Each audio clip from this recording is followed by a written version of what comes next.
Good afternoon friends. तर शुभ प्राप्ती ब्लॉगमध्ये तुमचं पुन्हा एकदा खूप खूप स्वागत आहे. बऱ्याच दिवसानंतर आम्ही आज ब्लॉग घेऊन आलेलो आहे. सो हा ब्लॉग असणार आहे सायशाच्या बोरनांचा. तर तिचं बोरनान करायसाठी जे साहित्य लागणार आहे आम्हाला ते सामान खरेदी करण्यासाठी आम्ही चाललो आहे पुण्यात. जे सामान पाहिजे ते आम्हाला एकाच ठिकाणी इथे मिळेल म्हणून आम्ही एवढं लांबून पुण्यात आलो आहे आणि तिच्या बोरनांची.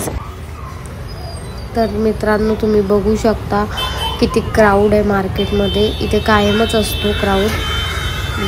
बघा किती मार्केट असं गच्च भरलेलं आहे. जिकडे तिकडं बोरनानाचं आणि हळदी कुंकवाचं सामान आहे. सो मला बोरनांबरोबर मी हळदी कुंकूही करणार होते म्हणून इथे मी वाण द्यायला काय द्यायचं ते बघत होते. व्हरायटी भरपूर होत्या पण समजत नव्हतं नेमकं काय घ्यायचं.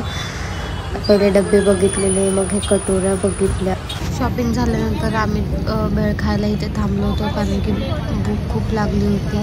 त्याच्या आधी आम्ही तुळशी बागेत पण गेलो होतो तिला फ्रॉक आणि दागिने घ्यायला हलव्याचे.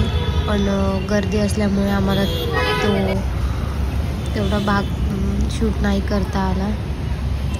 या माकडालाही खूप भूक लागली होती कारण की घरून तसंच आणलं होतं.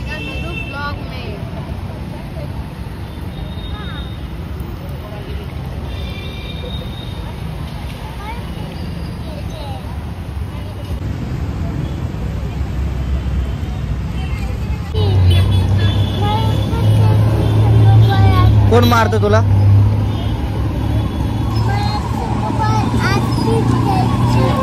हा खावा आईस्क्रीम.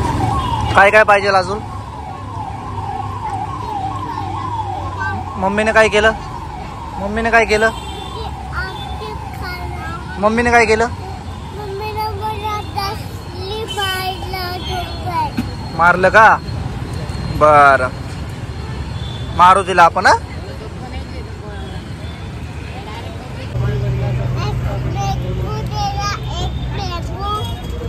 क्या देना?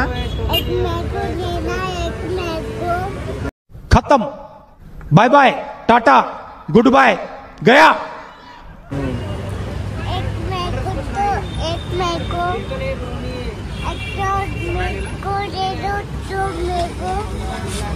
तर घरी आल्यानंतर मम्मी पप्पाला सगळं सामान दाखवत होतो काय काय आणलं आणि उद्यासाठी काय काय लागणार आहे ते. आणि त्यात सायशूसाठी आणि बाबूसाठी आम्ही खेळणी पण घेऊन आलो.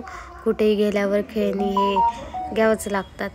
दुपारी ताई आल्या होत्या तर त्यांना म्हटलं रांगोळी काढा एक छोटीशी बोरनांसाठी. त्यांनी बाबूला झोपून रांगोळी काढायला घेतली आणि सुंदर अशी रांगोळी काढली छोटीशी. त्याच्यावर सायशाचे बोरनानाचं नाव दिलं आहे आणि बोरनान आणि हळदी कुंकू आम्ही एकत्रच ठेवलं होतं आणि त्याचा टायमिंग आम्ही 7चा दिला होता. तर इथून पुढं बोरनान आणि हळदी कुंकू कसं होतं ते तुम्ही बघा.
इकडे बघा.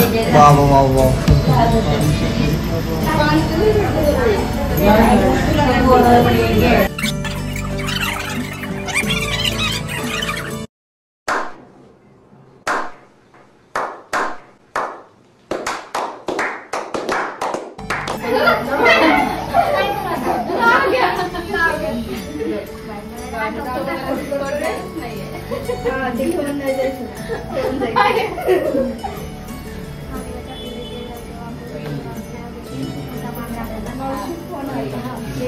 बघितलं का माझं काम?